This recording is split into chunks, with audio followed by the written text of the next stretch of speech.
Okay, guys, let's get started on Act 3 of Romeo and Juliet. Remember, I mentioned before that the way that Romeo or Shakespeare's plays are normally structured is that the climax is going to be in the middle, and that is going to be with Act 3. So we're going to see some of our characters come to a height of violence, action. We're going to see that with Act 3, and it's going to be the first time we see some people die.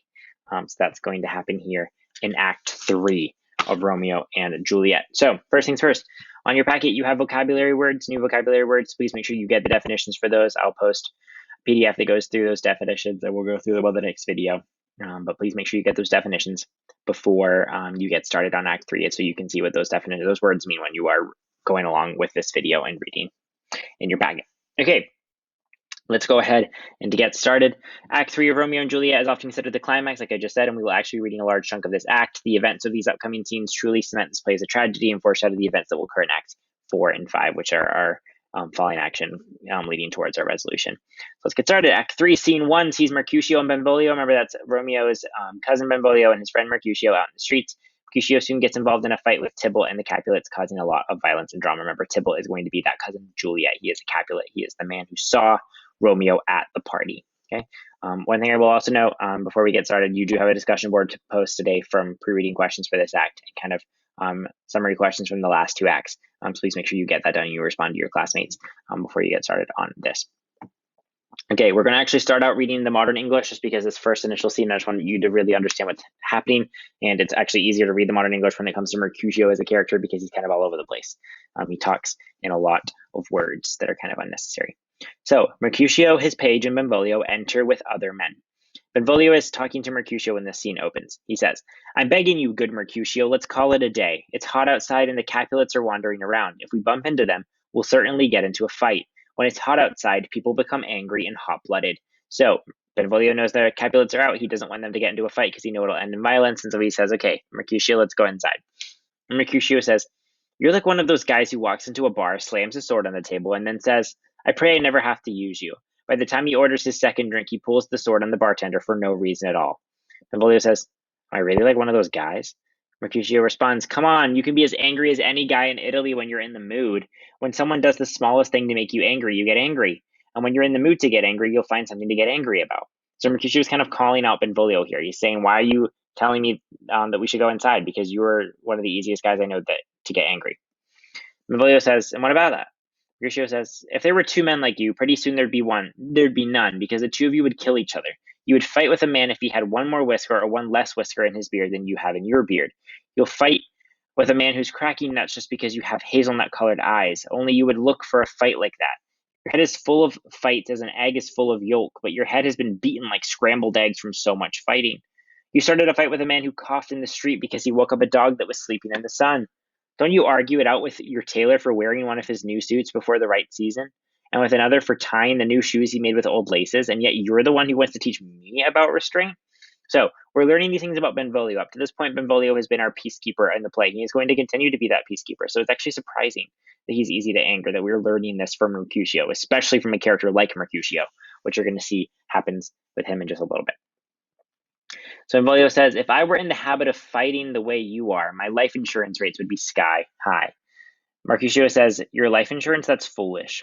So enter Tybalt, Mercutio, and other Capulets. So the Capulet family is entering. Remember, Benvolio just warned Mercutio that they were going to run into them. Here they are. Now we are going to switch over to the Shakespearean English from this point on. So Benvolio says, "By my head, here comes the Capulets." Mercutio says, "By my heel, I care not." Tybalt says, "Follow me close, for I will speak to them. Gentlemen, good gentlemen, a word with one of you." So Tybalt has approached Mercutio and Benvolio and has asked to speak with one of them. Mercutio says, "About one word with one of us? Couple it with something, make it a word and a blow." Tybalt says, "You shall find me apt enough to that, sir, and you will give me occasion." Mercutio says, "Could you not take some occasion without giving?" Tybalt says, "Mercutio, thou consortest with Romeo." So what Mercutio is saying in this initial interaction with Tybalt, that he says, make it a word and a blow. Make it a word and then we'll fight. Mercutio is kind of taunting Tybalt here, giving him a hard time when Tybalt's only coming up to ask him a question. So then he asks this question, "Mercutio, thou consortest with Romeo." So he's saying, you're hanging out with Romeo, you are spending time with Romeo. It's not really a question, but he is just trying to confirm this fact initially with Mercutio. Mercutio doesn't necessarily cause easy conversation for Tybalt. He actually gets a little complicated. And he says, Consort, what dost thou make us minstrels? And thou makes minstrels of us to look to hear nothing but discords. Here's my fiddlestick. Here's that shall make you dance. Zounds, consort. So he's saying, are you comparing us to musicians here? Here's my fiddlestick, the thing I use to play my music, but it's actually my sword, and I'll actually use it on you because we'll fight. So Mercutio, again, is kind of being hostile towards Tybalt. Then Benvolio interrupts and says, We talk here in the public haunt of men. Either withdraw unto some private place and reason coldly of your grievances, or else depart. Here all eyes gaze upon us. So what Benvolio is saying is, if you're going to have this argument, go somewhere where no one can see you. Remember, at the start of the play, when Princess Galus came up to the Capulets and Montagues when they were fighting, he said, if I catch you fighting again, you disrupt the peace in these streets, I'm going to kill you. And so Benvolio has that in his mind, and he is saying, please, Mercutio and Tybalt, please do not fight out here. If you want to fight, go somewhere where no one can see you. Mercutio says, men's eyes were made to look, and let them gaze. I will not budge for no man's pleasure. Enter Romeo. So but Mercutio says, I'm not going anywhere. If Tybalt wants to have this out with me right now, he's going to fight out with me right now. But then Romeo enters the scene. Tybalt says, well, peace be with you, sir. Here comes my man. So Tybalt basically says, okay, I'm done with you. I don't need you anymore. Here's Romeo, who I was actually looking for. Mercutio says, but I'll be hanged, sir. If he wear your livery, marry, go before to field, he'll be your follower. Your worship in that sense may call him man. So what he's saying is he's, again, kind of taunting Tybalt. He says, that's not your man. Romeo would never be on your side. But that's not what Tybalt meant. Tybalt just said that he was looking for Romeo in the scene. Tybalt responds, Romeo, the love I bear thee can afford no better term than this. Thou art a villain. So Tybalt walks straight up to Romeo. He doesn't mince his words here. He just says, Romeo, you're a villain. Basically, like, I hate you. I don't like you. Romeo did not see this coming here. Romeo says, Tybalt, the reason that I have to love thee doth much excuse the appertaining rage to such a greeting. Villain am I none. Therefore, farewell. I see thou knowest me not. So what he is saying is that, Tybalt, I actually love you. He loves him because he's actually in love with his cousin. Tybalt doesn't know that, though. So again, Tybalt might just think that Romeo's trolling him here. But Romeo is saying, Tybalt, I love you. I'm not going to fight you. And you knowest me not. You don't know anything about me. So you don't know that I'm not a villain. You don't know anything about me. And Tybalt says, boy, this shall not excuse the injuries that thou hast done me. Therefore, turn and draw. So Tybalt has said that you have done me some injuries. Basically, what that means is that Tybalt has taken offense to the fact that Romeo came and talked to his cousin at this party. Remember, Tybalt saw him at the party, the Capulet party, and so Tybalt's mad about that. So he is saying that you have done me injury, you have disrespected me in this way by coming into the Capulet house, so turn and draw me and draw your sword out because we are going to fight. Tybalt is kind of confronting Romeo here, okay?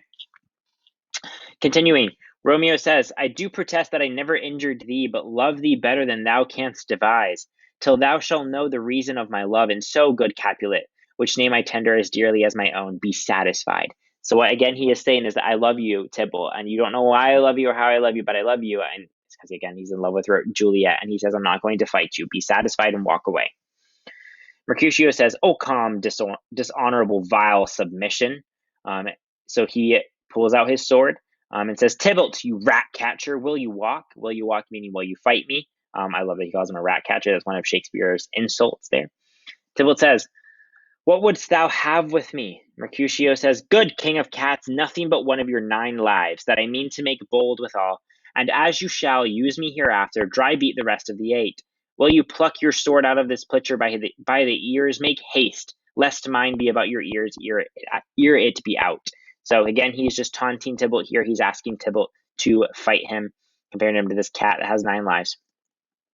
And Tybalt says, I am for you, meaning I'll fight you. And he draws his sword out and is going to start beginning to fight Mercutio. Romeo says, gentle Mercutio, put thy rapier up. Rapier is just a sword. Mercutio says, come, sir, you're passado. So it means we should fight. Mercutio and Tybalt fight. So we're going to pause to note this. The stage directions in a play just tell you what happens. Mercutio and Tybalt fight. Those 4 words right there are the extent of their fight that you read.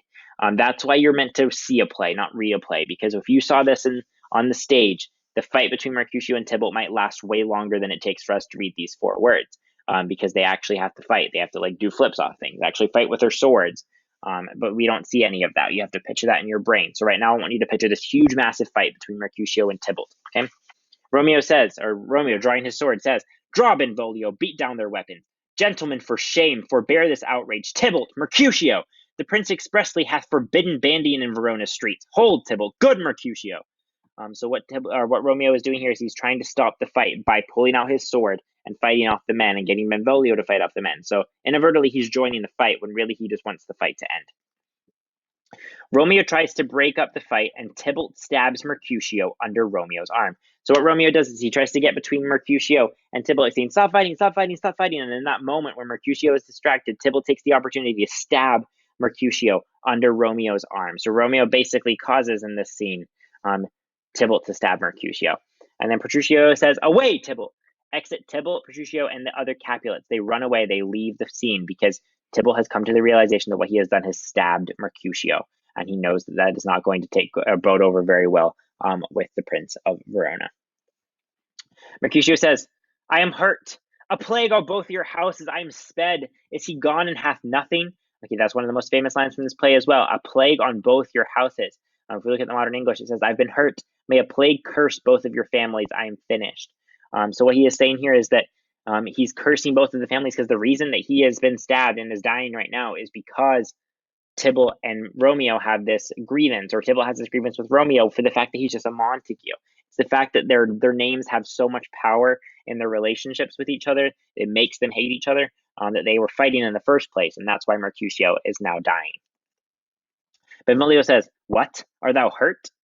Mercutio says, aye, a scratch. Marry, 'tis enough. Where's my page? Go, villain, fetch a surgeon.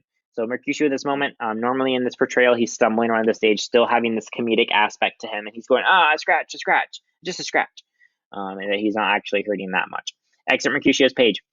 Romeo says, courage, man, the hurt cannot be much. So Romeo and Benvolio don't really know the extent of this injury yet. They're just saying, it can't be that much. He must have just scratched you. And Mercutio says, no, 'tis not so deep as a well, nor so wide as a church door, but 'tis enough. Twill serve. Ask for me tomorrow, and you shall find me a grave man. Here's an example of a pun here. Ask for me tomorrow, and you shall find me a grave man. When you say grave man, it normally means sad man, but in this sense, grave man, if you're in a grave, you're dead. So he's saying, if you ask for me tomorrow, if you ask for Mercutio tomorrow, he's going to be dead. That's that pun. That word grave is acting as a pun here. I am peppered, I warrant, for this world. A plague on both your houses, he repeats that phrase. Zounds, a dog, a rat, a mouse, a cat to scratch a man to death, a bragger, a rogue, a villain that fights by the book of arithmetic. Why the devil came you between us? I was hurt under your arm. So basically what he was saying here is that he was fighting Tybalt. He saw that Tybalt was able, or had been trained to fight. He was looking at all of these moves. He was doing well fighting against him. He was fighting by the book, basically like Romeo would kiss by the book, that Tybalt was fighting by the book. And Romeo got in between them, and that's what caused Mercutio to die. So basically, Mercutio is accusing Romeo of this now. He's saying, why did you get between us? I was hurt because you got in between us. And Romeo says, I thought it was all for the best. Mercutio says, help me into some house, Benvolio, or I shall faint. A plague on both your houses. I repeat again on that phrase. They shall have made worms meat of me, I have it, and soundly too, your houses. So basically what he is saying there is that your houses have made worms meat of me. Worms meat meaning that their bugs are going to eat me when my body decays because I'm dead. I'm going to die. And it's your house's fault. It's the fact that you're a Montague and that he's a Capulet. Exit Mercutio and Benvolio. So Benvolio takes Mercutio off the stage. Another thing that happens in Shakespeare's plays, you don't really see death that much, other than Romeo and Juliet, or the main part of the plot. So like if minor characters are dying, it normally happens off the stage. Romeo. This gentleman, the prince's near ally, my very friend, hath got his mortal hurt on my behalf. My reputation stained with Tybalt's slander. Tybalt, that an hour hath been my kinsman. O sweet Juliet, thy beauty hath made me effeminate, and in my temper softened valor's steel. So what Romeo is saying here is he's saying that it's all Tybalt's fault. Tybalt has slandered his name. Tybalt has caused him to become this person that accidentally caused Mercutio's death. Benvolio comes back onto the scene. Oh, Romeo, brave Mercutio is dead. That gallant spirit hath aspired to the clouds, which too untimely here did scorn the earth. So now Romeo has found out from Benvolio that Mercutio has actually been slain, that Tybalt has killed Mercutio. So now there's blood on Tybalt's hands. Romeo says, the day's black fate on more days doth depend. This but begins the woe, others must end. Enter Tybalt again. So here comes Tybalt back. Benvolio says, here comes the furious Tybalt back again. Romeo says, alive in triumph and Mercutio slain? Away to heaven, respective lenity, and fire-eyed fury be my conduct now? Now, Tybalt, take the villain back again that late thou gavest me, for Mercutio's soul is but little way above our heads. Staying for thine to keep him company. Either thou or I, or both, must go with him. So if we look at the modern English part here, I want you to read this part again. Now, Tybalt, you can call me villain the way you did before. Mercutio's soul is floating right above our heads. He's waiting for you to keep him company on the way up to heaven. Either you or I, or both of us, have to go with him. So what Romeo is saying here is that because you have killed Mercutio and he is dead, we have two options. Either I'm going to kill you and you're going with him, or I'm going to kill you and you also kill me, and we're both going to go. Either way, you are not going to live anymore. You are going to have to go to be with Mercutio, because I cannot live on this earth. I cannot live here anymore. I cannot be alive anymore because I have Mercutio's blood technically on my hands because I distracted him by getting in between you. So he's saying either you gotta die, I gotta die, or both of us gotta die. Tybalt responds, "Thou wretched boy, that didst consort him here, shout with him hence." So Tybalt is saying, you're going to be the one to die. So again, they're kind of taunting each other here. And Romeo says, "This shall determine that. They fight, Tybalt falls." That right there is the extent, again, of that stage directions of that fight between Tybalt and Romeo. They fight, Tybalt falls. In that scene, Romeo and Tybalt have this epic battle. I'm going to post the movie clip where you can see that it's like running through the streets. They're chasing each other. And then Tybalt falls. Tybalt's dead. That is all you find out about the fight. They fight, Tybalt falls. So Romeo kills Tybalt. We have seen in this act Romeo's character completely change. He has moved from this person who was just in love with Rosalind, was super sad, then fell in love with Juliet, this lover boy. He was trying to keep the peace between these characters, and now he has accidentally caused the death of Mercutio and has purposely caused the death of Tybalt. Benvolio screams at Romeo in the scene, "Romeo, away, be gone! The citizens are up and Tybalt slain. Stand not amazed. The prince will doom thee death if thou art taken. Hence, be gone, away." And Romeo says, "Oh, I am fortune's fool." And Benvolio says, "Why dost thou stay? Exit Romeo." So all Romeo can say at this moment is, "Oh, I am fortune's fool," that it was his bad luck that caused him to be the one to kill Tybalt here, that now he's pretty much screwed himself over for the fact that he has killed someone who is well known and well liked in Verona. Okay, so exit Romeo, enter the citizens of the Watch. The citizens of the Watch are the people who are technically like mini soldiers in Verona. We're going to switch over and read in the rest in modern English for the rest of this part. So the citizens of the Watch say, "The man who killed Mercutio, which way did he go? Tybalt, that murderer, which way did he run?" Benvolio said, "Tybalt is lying over there." The citizens of the Watch said to Tybalt, "Get up, sir, and come with me. I command you by the authority of the prince to obey me." The prince enters with Montague, Capulet, Lady Montague, Lady Capulet, and others. So basically everyone comes out. Lord Capulet, Lord Montague, Lady Capulet, Lady Montague, and then all the other people in Verona all come out into the street because there's been this big fight. The prince says, "Where are the evil men who started this fight?" Benvolio says, "Oh, noble prince, I can tell you everything about the unfortunate circumstances of this deadly fight. Over there, Tybalt is lying dead. He killed your relative, brave Mercutio, and then young Romeo killed him." Lady Capulet says, "Tybalt was my nephew. He was my brother's son. Oh, prince, oh, nephew, oh, husband, oh, my nephew is dead. Oh, prince, as you are a man of honor, take revenge for this murder by killing someone from the Montague family. Oh, cousin. So pretty much the worst character in this play is Lady Capulet. She's portrayed as this kind of person normally in the movie adaptations that's just like crazy and running over and like loves herself. So she sees that Tybalt is dead, and the only thing she can think of is, we must kill someone from the Montague family as revenge for the fact that they killed Tybalt. The prince responds, "Benvolio, who started this fight?" Now Benvolio has a chance to speak, give this monologue as to what he saw. Again, this way of keeping the peace. "Tybalt started the fight before he was killed by Romeo. How silly this argument was. He mentioned that you would not approve of the fight. He said all of this gently and calmly, kneeling down out of respect. But he could not make peace with Tybalt, who was in an angry mood and wouldn't listen to talk about peace. Tybalt and Mercutio began to fight each other fiercely, lunging at one another and dodging each other's blows. Romeo cried out, 'Stop, my friends, break it up.' Then he jumped in between them and forced them to put their swords down. But Tybalt reached under Romeo's arms and thrust his sword into brave Mercutio. Then Tybalt fled the scene. But pretty soon he came back to meet Romeo, who was overcome with the desire of revenge. As quick as lightning, they started fighting. Before I could break up the fight, Tybalt was killed. Romeo ran away when Tybalt fell dead. I'm telling you the truth, I swear on my life." Lady Capulet said, "Benvolio was part of the Montague family. His loyalties to the Montagues make him tell lies. He's not telling the truth. There were 20 Montagues fighting in this awful riot, and together those 20 could only kill one man. I demand justice.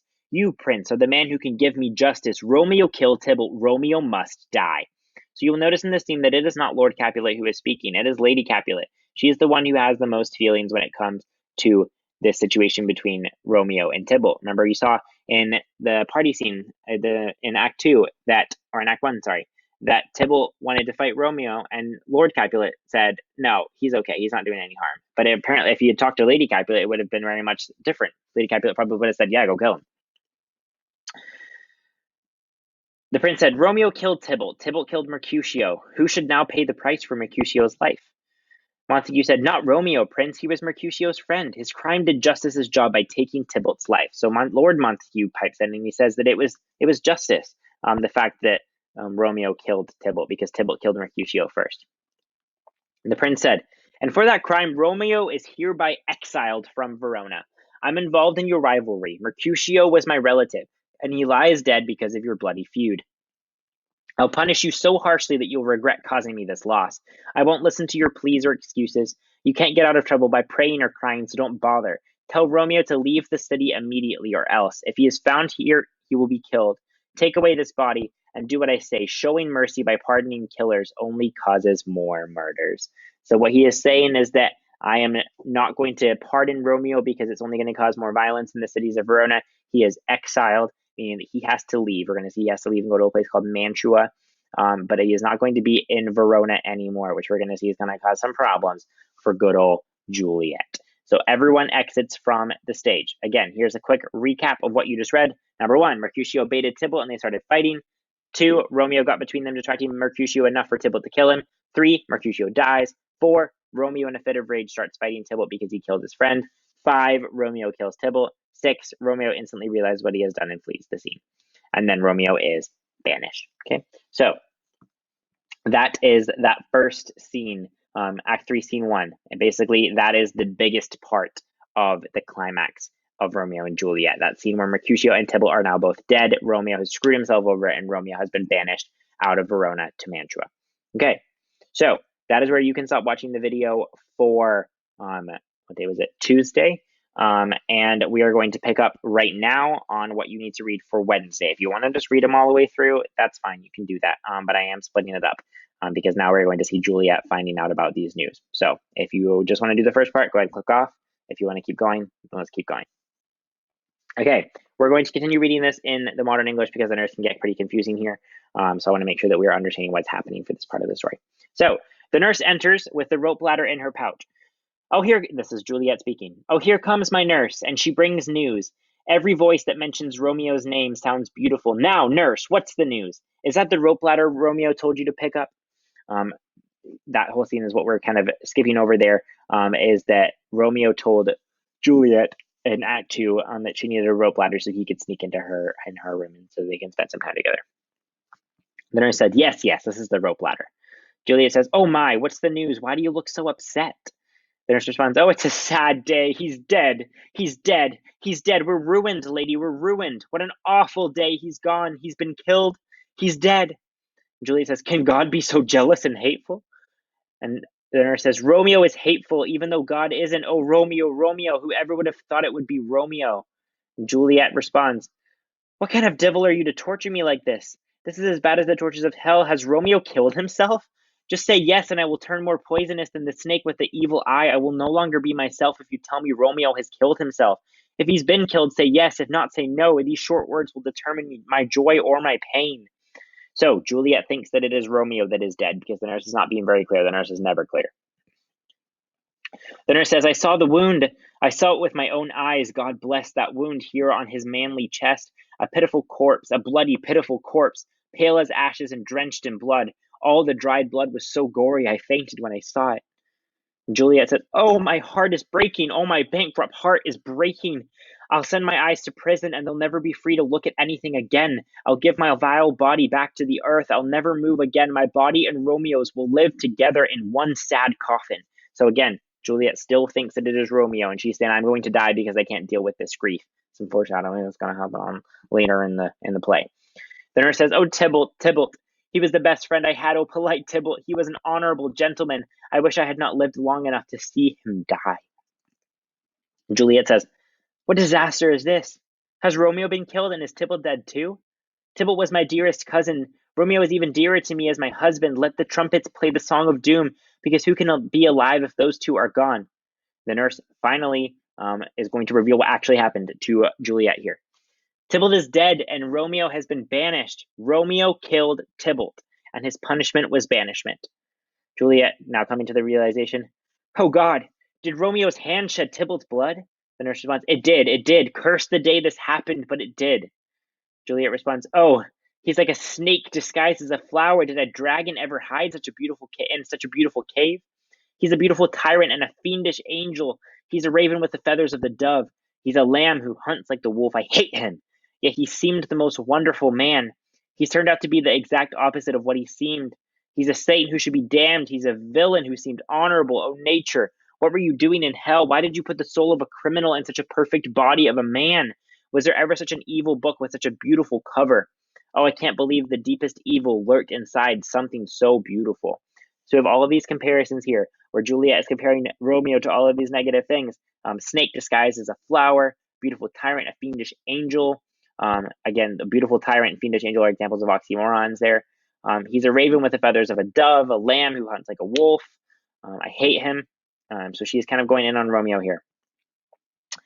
The nurse says, there is no trust, no faith, no honesty in men. All of them lie. All of them cheat. They are all wicked. Ah, where's my servant? Give me some brandy. These griefs, these pains, these sorrows make me old. Shame on Romeo.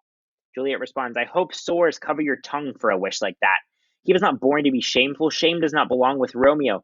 He deserves only honor, complete honor. Oh, I was such a beast to be angry at him. So now the nurse saying all those negative things about Romeo makes Juliet say, you can't say negative things about Romeo. Oh, I take back everything I've said about Romeo. I shouldn't have been angry at him.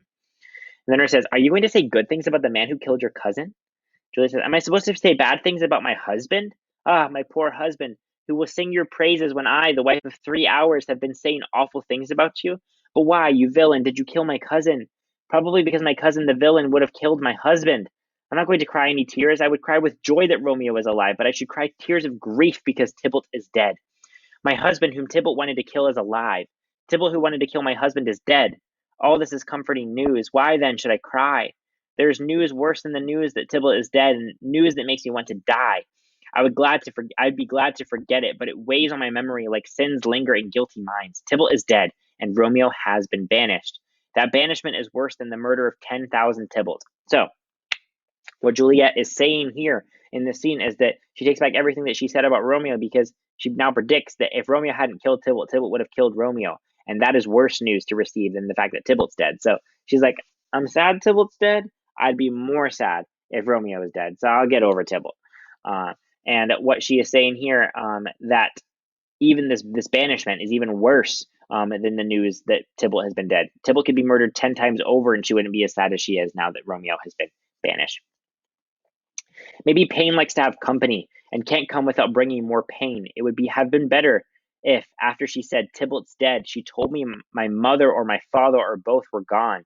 That would have made me feel like the normal cries of sadness. But to say that Tybalt's dead and then say Romeo has been banished, to say that is like saying that my father, my mother, Tybalt, Romeo, and Julia have all been killed. They're all dead. Romeo has been banished. The news brings infinite death. No words can express the pain. Where are my father and my mother, nurse? So basically what Juliet is saying here is she's saying that the fact that the news that you have brought me that Romeo has been banished is worse than if you came to me and said that your mom and dad are dead. That's kind of dark. We're seeing where Juliet's priorities are now. She's so deeply in love with Romeo that she wouldn't even care as much as if her parents were dead than the fact that he's been banished. He's not even dead. He's been banished. And that news is worse than her parents dying, according to her. Nurse said, they're crying and moaning over Tybalt's corpse. Are you going to join them? I'll bring you there. And Juliet says, are they washing out his wounds with their tears? I'll cry my tears for Romeo's banishment where their tears are dry. Pick up his rope ladder. This poor rope ladder is useless now, just like me, because Romeo has been exiled. He made this rope ladder to be a highway to my bed, but I am a virgin and I will die a virgin and a widow. Let's go, rope ladder. Nurse, I'm going to lie in my wedding bed, and death, not Romeo, can take my virginity. The nurse says, go to your bedroom. I found Romeo to comfort you. I know where he is. Listen, your Romeo will be here tonight. I'll go to him. He's hiding out in Friar Lawrence's cell. Juliet, giving her ring, says, "Oh, find him. Give this ring to my true knight and tell him, come here to say his last goodbye." They exit. So the nurse is going to head to Friar Lawrence's cell, it's his room in this church, to tell him or to see Romeo and say that he must go visit Juliet before he is banished. A little summary of what happens in the next few scenes. Act 3, Scene 3 sees Romeo hiding out with Friar Lawrence. He's feeling sorry for himself and is crying a lot, so Friar Lawrence yells at him to pull it together. He tells him that he must go to see Juliet tonight and spend the night with her. However, in the morning he must leave for Mantua to begin his banishment. Friar tells him that this punishment is better than the other option, which is death. He tells Romeo that he has a plan and it will be okay. Act 3, Scene 4 consists of Paris talking to Lord Capulet about marrying Juliet. Lord Capulet agrees that the Capulet family needs something to look forward to after dealing with the death of Tybalt, so he agrees to let Paris marry Juliet in a few days. And Act 3, Scene 5 sees Romeo spending the night with Juliet. She also says her farewell to him as he leaves for his banishment in Mantua. Lord and Lady Capulet come to tell Juliet that she must get married to Paris. She yells at them and says no. Lord Capulet says that she must do what he says, or he will disown her and leave her on the streets to die. Juliet does not know what to do, so she runs to Friar Lawrence, which is where we're going to start Act 4. So in the scene, Friar Lawrence tells Romeo that he must leave for Mantua in the morning, that he has a plan, that everything's going to work out. We're going to see what that plan is in a little bit. Lord Capulet agrees to let Paris marry Juliet in a few days. Romeo comes to spend the night with Juliet. They say their final goodbye. Romeo leaves for Mantua. Lord Capulet comes and tells her that she needs to get married to Paris. She has a breakdown. She screams a lot and cries. And Lord Capulet says that he will disown her and leave her on the streets to die if she does not marry Paris. So she goes to Friar Lawrence to find out what his plan is, which is really her only option at not marrying Paris. Okay, that is the end of Act 3. Make sure you do all of your assignments in Google Classroom. And that is it for today, guys.